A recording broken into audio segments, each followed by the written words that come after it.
Bem-vindos ao Globaliza, seu canal no YouTube. Bem-vindo a você que nos acompanha. Comente, curta, compartilhe. A sua presença é sempre muito valiosa.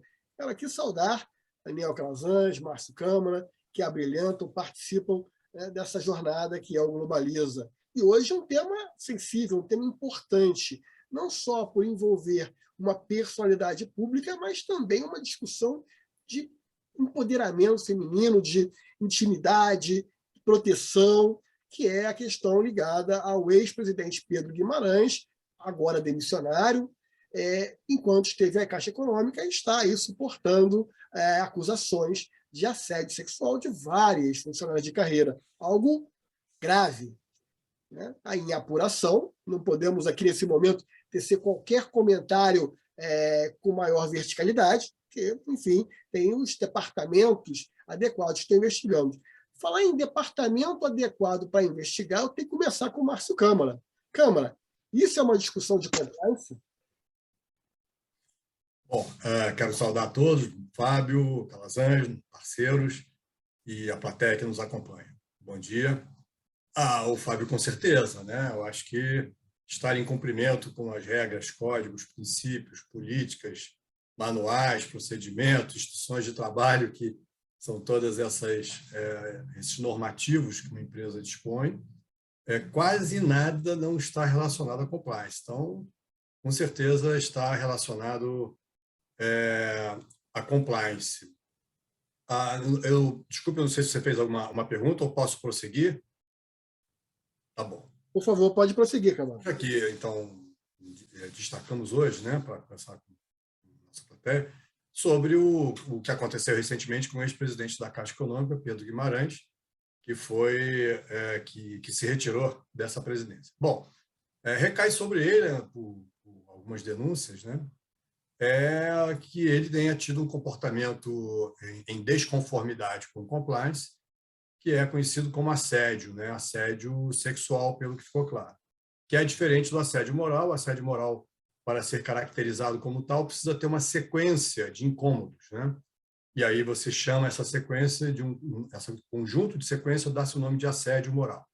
Quando é de natureza sexual, basta um único ato, um único assédio é considerado um assédio sexual, e aí a amplitude é que é o problema, porque se você chama para jantar, ou se você dá para a sua secretária flores no aniversário dela, tudo isso poderia ser considerado assédio, né?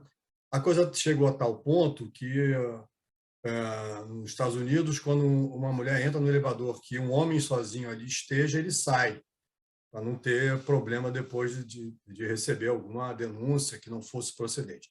No caso do Pedro Guimarães, tem lá algumas denúncias que estão em início de apuração. Normalmente, isso passaria pelo diretor de compliance, conhecido como compliance officer. Ele, então, levaria isso para o comitê de compliance. O comitê de compliance, sendo um presidente de um órgão desse vulto, levaria para o conselho de administração deliberar. Esse é o caminho. Toma tempo. Isso não foi feito, ele se retirou antes disso. Eu acho que ele entendeu que talvez estamos num cenário político e, portanto, a gente precisa proteger ali e manter a neutralidade, senão vai haver uma pendência grande. Só lembrando que esse mesmo presidente ele trouxe a Caixa Econômica para um ponto que nunca havia. A empresa está superavitária, virou um banco social realmente, então isso é o que estava em jogo ali também. Talvez por isso ele tenha se retirado. Então, a minha primeira abordagem sobre a sua provocação, que é muito boa, é essa. Volto aqui quando você solicitar para poder completar. Bom, Calazans, você que está ligado à iniciativa privada, provavelmente a gente sabe que a história das mulheres é uma história de conquistas. Elas têm conquistado um papel relevante e, acima de tudo, respeito da sociedade. Esse tipo de ato, em sendo confirmado, e aí eu até vou tirar o caso do ex-presidente Pedro de cena, até porque está em apuração, mas então vamos generalizar. Aquele caso em que, efetivamente, o homem age de forma desrespeitosa, toca na intimidade da mulher, Isso aí, hoje, ganhou uma gravidade e uma atenção digna de uma conduta, de uma repressão imediata para a sociedade? Olá, Fábio, tudo bem, meu amigo? Câmara, né? O mundo mudou, né? Os internautas também que nos ouvem, o mundo mudou. Eu trabalho com comunicação. E na comunicação, a gente trabalha com vários tipos de pessoas. Tem um tipo de pessoa, um comunicador, pessoa normal, que é o sinestésico. Quem é o sinestésico? É aquela pessoa que é muito, que gosta de tocar, apertar, abraçar. Então, esse tipo de comunicação que servia no passado acabou, não podemos mais. Por mais ingênua ou despretensiosa que seja uma atitude, pode levar a uma conotação sexual, assédio e assim por diante. Haja vista que nós tivemos aqui em São Paulo um deputado estadual que passou por uma situação desta. Segundo ele, né, ele não tinha intenção alguma de tocar, na verdade, ele tocou, ele abraçou uma outra deputada que teve uma repercussão muito grande. Não importa o que você fez, aquilo que eu falo em comunicação, não importa o que você diz, o importante é o que o outro entende. Então, se ela entendeu que ela foi assediada, não adianta, não tem justificativa para isso. Então, o mundo mudou. Nós tivemos uma coisa muito interessante nos Estados Unidos, olha que faz tempo isso, hein? Na década de 90, na verdade, na Copa de 94, os brasileiros eram muito sinestésicos. E houve uma orientação para a polícia americana não enquadrar o brasileiro naquela época em assédio, quando eles se aproximavam ou até mesmo beijavam, tocavam. Até teve uma cena muito interessante, eles gravaram isso, que um brasileiro beijou uma policial. Isso repercutiu. Para explicar que o jeito brasileiro de ser não quer dizer necessariamente que ele esteja assediando. Isso em 94, estamos aí há praticamente 30 anos disso, mudou. Então, hoje, quem quer que seja, principalmente a pessoa pública, eu sempre falo, a pessoa pública, ela tem que entender que os seus atos, por mais desligados que estejam da sua atividade, da sua função, do seu cargo, será, sim, relacionado com a função pública. Então, eu tendo aí que não há uma relação, não deveria haver uma relação política entre o que aconteceu, que foi no estrito puramente privado, com o ato político de governo e assim por diante. Mas não dá para dissociar, não dá mais para separar. Então, nós precisamos, sim, mudar a nossa atitude, porque, principalmente, as pessoas públicas terão, sim, terá, sim, uma repercussão pública e, às vezes, difícil de reverter. Eu só quero reforçar, Calazans, que nesse momento aqui não estamos excusando o ex-presidente Pedro, nem também estamos acusando. Há uma denúncia, e como qualquer denúncia, ela é digna de apuração. Ela é uma denúncia séria, até porque são várias funções de carreira ligadas ali diretamente, e é difícil, né? Sempre haverá aquele questionamento, mas será que agora, tão próximo à campanha, esse assunto vem à tona? Como se isso não fosse, na verdade, qualquer coisa que um agente político é acusado, ele primeiro é quase que ato reflexo, dizer que é uma perseguição política. Lembro que o Roberto Jefferson fez isso e vários outros acusados, e depois, réus confessos de corrupção, o primeiro momento instantâneo é negar. Mas, independente disso, nesse momento, nós não podemos aqui tecer um juízo de valor sobre o fato, até porque será apurado. Mas ainda também, Câmara, tirando o ex-presidente Pedro do centro da discussão aqui, mas colocando como uma situação generalizada. Qualquer pessoa, homem ou mulher, que estivesse usando da sua posição para obter favores sexuais. Do ponto de vista público, você já fez uma observação. Do ponto de vista privado, as empresas privadas também têm esse código de ética a ser observado. As mulheres hoje se sentem mais protegidas, mais amparadas pela legislação e até mesmo pela estrutura da maior parte das empresas? Perfeito, Fábio, muito bom. Sim, com certeza. Os dois segmentos econômicos, público e privado, montaram, né, seus programas de compliance, ou, como é chamado no público, de programa de integridade, no mesmo tempo, né? Isso vem dos idos dos anos 80, em que o compliance nasceu por conta dos acordos de Basileia, e aí o compliance veio substituir o que antigamente as empresas de auditoria, eu trabalhei em algumas delas, chamavam de controles gerais. Você tem os controles específicos, que são aprovação, autorização, validação, conferência, reprovação, e esses são controles específicos. Os controles gerais falavam de acesso, na época, acesso físico, né? Controle de acesso às dependências, como se chamava, treinamento já estava dentro desse nível, você vê como é que hoje treinamento é uma ferramenta de compliance. Então, o chamado controle, o ambiente de controle, chamavam de environment control, quer dizer, o ambiente de controle dentro do qual as operações se processam. Então, as operações não se processam dentro de um vácuo, e sim se processam dentro de uma atmosfera, que é esse ambiente de controle. E o que é isso? É o compliance.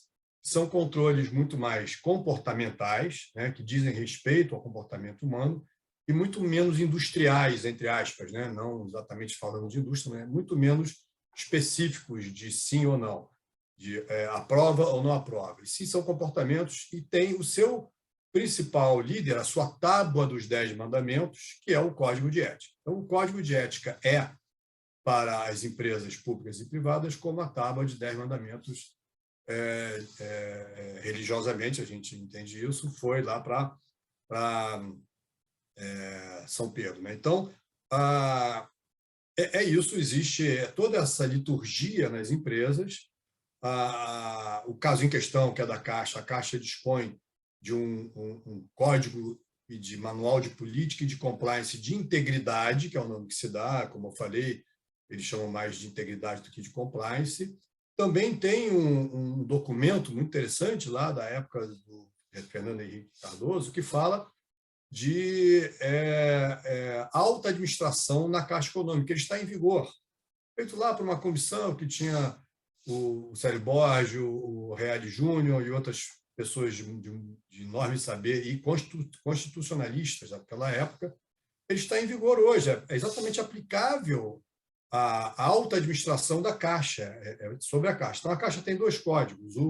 O que até mais do que isso, até tem código para visitantes, nós como vamos lá, tem código para funcionários e tem um código para alta administração, dentro de cujo segmento se inseria o ex-presidente Pedro Guimarães.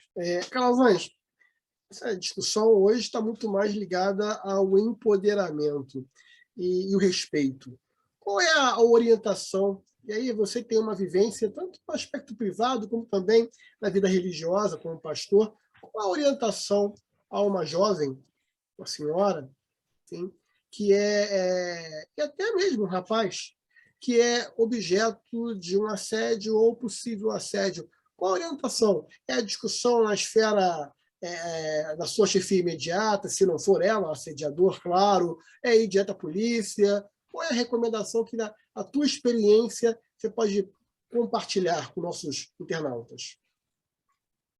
Já que você jogou para o lado religioso, então eu vou usar agora uma passagem bíblica.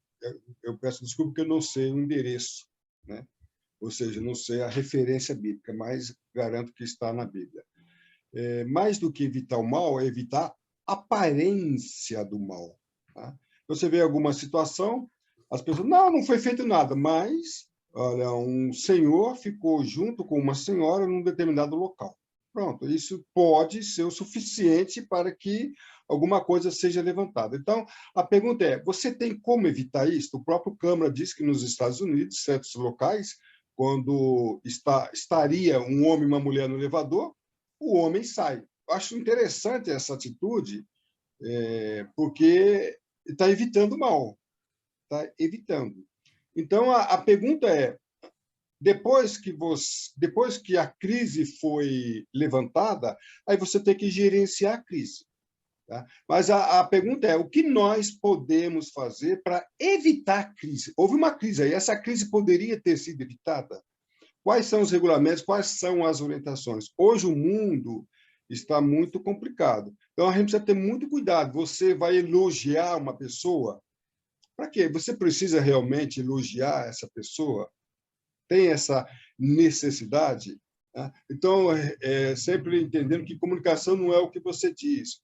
comunicação é o que o outro entende. Essa comunicação, podendo ser uma comunicação sinestésica, toque, ou palavras, ou jeito, ela pode ter uma conotação diferente se ela vislumbrar essa conotação diferente, evitar. Então, hoje, nós precisamos ser muito assertivos, né? Quando eu falo de assertividade, falando claro, precisamos ser claros e objetivos. Então, a comunicação, nós tivemos em São Paulo um caso de assédio, um deputado estadual tocou uma outra deputada e houve uma repercussão muito interessante, onde ele alegava que não teve intenções alguma de fazer aquilo, de assediar. Não interessa a intenção. Intenção, nesse momento, pouco importa. A pergunta é, o que a sua conduta, em termos de comunicação ou um toque, pode ser traduzida como interpretação? Hoje, como as pessoas estão interpretando, infelizmente, está sendo mais importante do que a própria intenção. Mais do que evitar o mal, evitar a aparência do mal. Fica aí a mensagem. A meu turno, eu demonstro aqui, e aí eu sei que é um pensamento unânime do nosso grupo, que qualquer tipo de assédio, qualquer tipo de violência, qualquer tipo de desrespeito à mulher é algo que não deve perpetuar, é algo que tem que ser evitado e, eventualmente, punido quando descoberto. Câmara, eu quero agradecer, e eu sei que você tem para nós aí algum pensamento do dia para nossa reflexão. Claro, acertou. Eu vou só reforçar um conceito, é o seguinte, as empresas, agentes públicos, né, entes públicos ou privados, já se estruturaram para enfrentar desconformidades, né, e violações aos códigos, né, que estão já apresentados, treinados. Então, isso não é um assunto que é desprezado pelas empresas, de forma alguma. Como eu falei, ele tem uma liturgia muito interessante, chegando até o Conselho de Administração, para que a decisão seja completamente suportada. O assunto é tratado internamente. Deve estar sendo tratado pela Caixa, inclusive, né? Mas é isso que eu queria reforçar. E a Caixa tem códigos suficientes para que esse assunto seja tratado assim. Bom, eu separei aqui, vou pedir licença a todos para eu poder ler. Eu tenho aqui um livro interessante, chamado Livro das Citações, e eu tenho uma citação de Aristóteles. Então, acho que cada um pensa principalmente em si, quase nunca no interesse público. Essa citação tem a ver com tudo que aconteceu, né?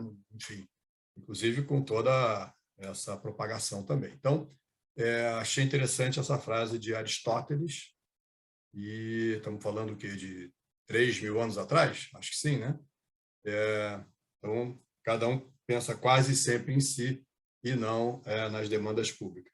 Fica aí essa citação. Obrigado, Câmara. Eu acho importante essa citação, porque, na verdade, há o interesse público, há a lascívia, há o desejo, mas, obviamente, que tem que ser contido diante do respeito à sociedade.